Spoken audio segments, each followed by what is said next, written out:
Assalamualaikum warahmatullahi wabarakatuh. Alhamdulillahirrabbilalamin. Salatan wa salaman ala rasulillah wa ala alihi wa mawala wa la quwata illa billah. Syukur hanya milik Allah. Salam serta salam untuk Rasulullah serta keluarganya, sahabatnya, dan insya Allah kita semua hingga yaumul kiamat. Amin. Allahumma. Kembali lagi kita bahas tema yang masih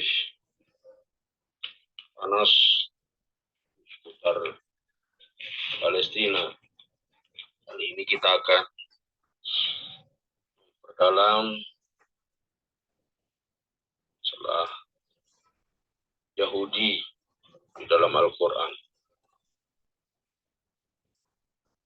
Ya, sebagaimana yang sudah kita ketahui bersama saat ini, rakyat Palestina, terutama penduduk Gaza, sedang mengalami masa yang sangat sulit. Israel terus-menerus melakukan penghancuran dengan menggunakan jet-jet tempur, roket, dan artilerinya. Sebagaimana penuturan mereka yang berada di jalur Gaza. Serangan Israel menyasar pemukiman dan rumah-rumah penduduk terus dilakukan tanpa henti. Israel juga menyasar rumah sakit dan fasilitas kesehatan yang merawat para korban. Terbaru, Israel mengirimkan serangan rudal menarget rumah sakit Baptis Al-Ahdi di Gaza pada hari Selasa kemarin. Sebanyak lebih dari 500 orang dilaporkan meninggal dalam kejadian itu.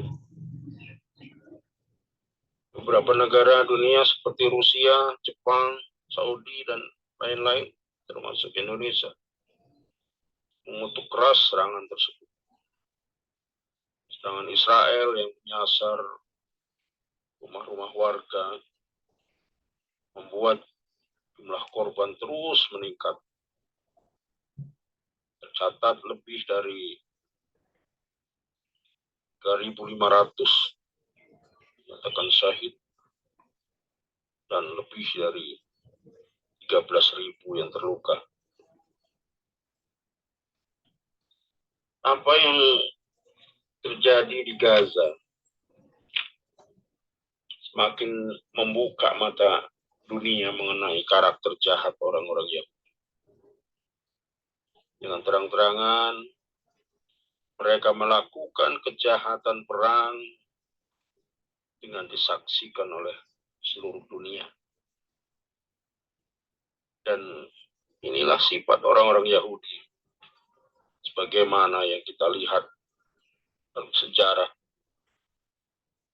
sifat-sifat buruk Yahudi terus muncul sepanjang masa hingga sekarang. Mulai dari kufur, fasik, membunuh para nabi, menyimpangkan Taurat, berbohong, kata palsu, makan harta riba, makan harta haram, zina, dan perbuatan-perbuatan mungkar lainnya. Semua itu terang dan gamblang dalam Al-Quran. Yahudi adalah para penjahat yang membunuh para nabi yang diutus kepada mereka. Mereka merupakan satu-satunya umat dalam sejarah yang membunuh para nabi. Dan itu merupakan kejahatan besar yang tidak pernah dilakukan kecuali oleh orang-orang Yahudi. Pembunuhan yang mereka lakukan terus berlanjut pada pembunuhan berbagai bangsa hingga hari ini. Sebagaimana yang kita saksikan di Palestina. Sejak kaum Yahudi mendirikan negara Israel dengan bantuan negara-negara barat. Sudah tidak terhitung korban tewas dari kalangan rakyat Palestina akibat kekejaman Yahudi. Allah berfirman dalam surat Ali Imran ayat 21. A'udzubillahi minasyaitonir rajim. Innal ladzina yakfuruna biayatillah wa yaqtuluna an-nabiyyina bighairi haqq wa yaqtuluna alladzina ya'muruna bil qist minan nasi wa basyirhum bi'adzabin alim. Sesungguhnya orang-orang kufur terhadap ayat-ayat Allah, membunuh para nabi tanpa alasan yang benar, dan membunuh manusia yang memerintahkan keadilan. Sampaikanlah kepada mereka kabar gembira tentang azab yang pedih. Allah juga berfirman dalam surat Al-Maidah ayat 70. Kullama ja'ahum rasulun bima la tahwa anfusuhum fariqun kazzabu wa fariqun yaqtulun. Setiap rasul datang kepada mereka dengan membawa apa yang tidak sesuai dengan keinginan mereka, maka sebagian dari rasul itu mereka dustakan dan sebagian yang lain mereka bunuh. Ibnu Jarir At-Tabrani menjelaskan dalam tafsirnya, orang-orang Yahudi membunuh para rasul yang diutus oleh Allah untuk menghentikan kemaksiatan dan perbuatan-perbuatan mungkar dan dilarang dalam kitab-kitab suci yang diturunkan kepada mereka. Di antara rasul yang mereka bunuh adalah Nabi Zakaria dan putranya Yahya dan juga nabi-nabi yang lain. Pada Rasulullah Muhammad SAW, kaum Yahudi juga pernah melakukan usaha pembunuhan. Hal itu terjadi sesudah perang Uhud, di mana umat Islam kalah. Yahudi mencoba berkonspirasi untuk membunuh Nabi SAW saat berada di kampung Bani Nadir guna merundingkan sesuatu. Seorang di antara mereka naik ke atas membawa batu kisaran 1 karung gandum dan hendak dijatuhkan ke kepala Nabi. Namun rencana jahat itu keburu diketahui Nabi SAW melalui wahyu yang dibisikkan malaikat. Beliau pun segera berdiri dan meninggalkan tempat itu sebelum makar jahat itu terrealisasi. Seorang wanita Yahudi juga pernah berusaha meracuni Nabi Muhammad SAW.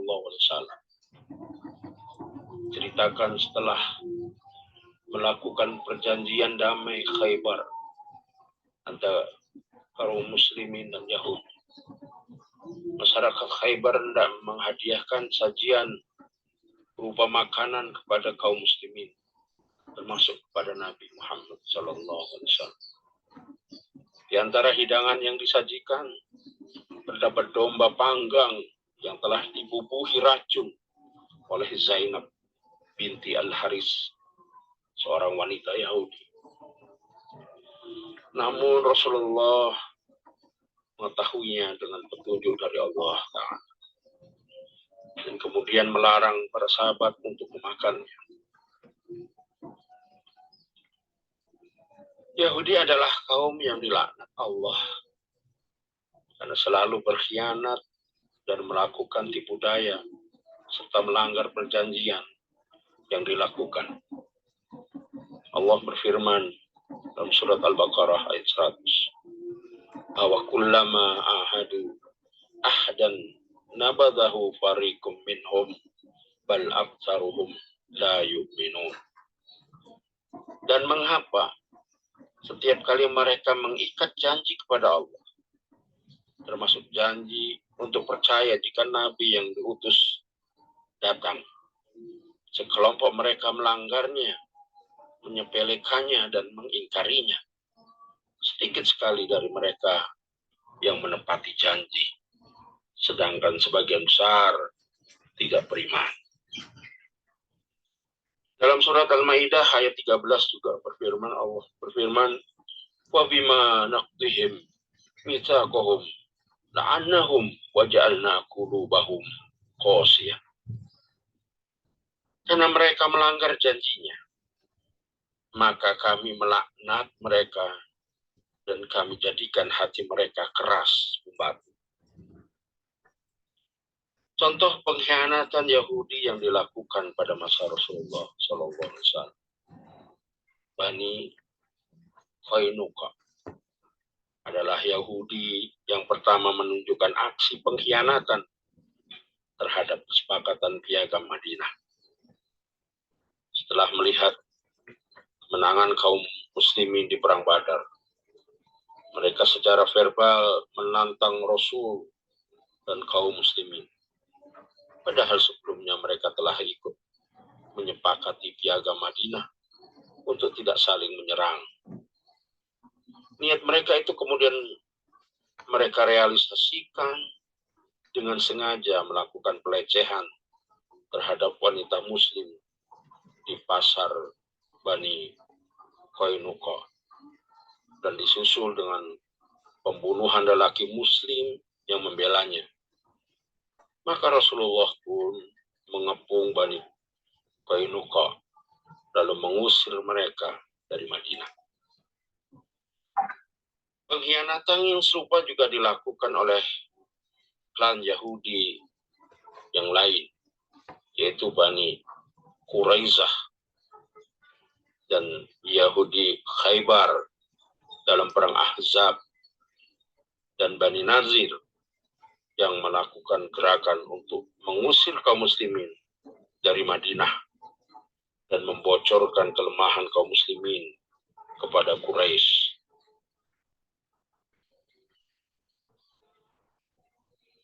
Kaum Yahudi juga selalu mengobarkan peperangan dan melakukan kerusakan di muka bumi. Allah berfirman dalam surat Al-Maidah ayat 64, "Kullama awqadu naran lil harbi atfa'ahallahu wa yas'auna fil ardi fasadan wallahu la yuhibbul mufsidin." Dan kami timbulkan permusuhan dan kebencian di antara mereka sampai hari kiamat. Setiap mereka menyalakan api peperangan, Allah memadamkannya. Dan mereka berusaha menimbulkan kerusakan di bumi.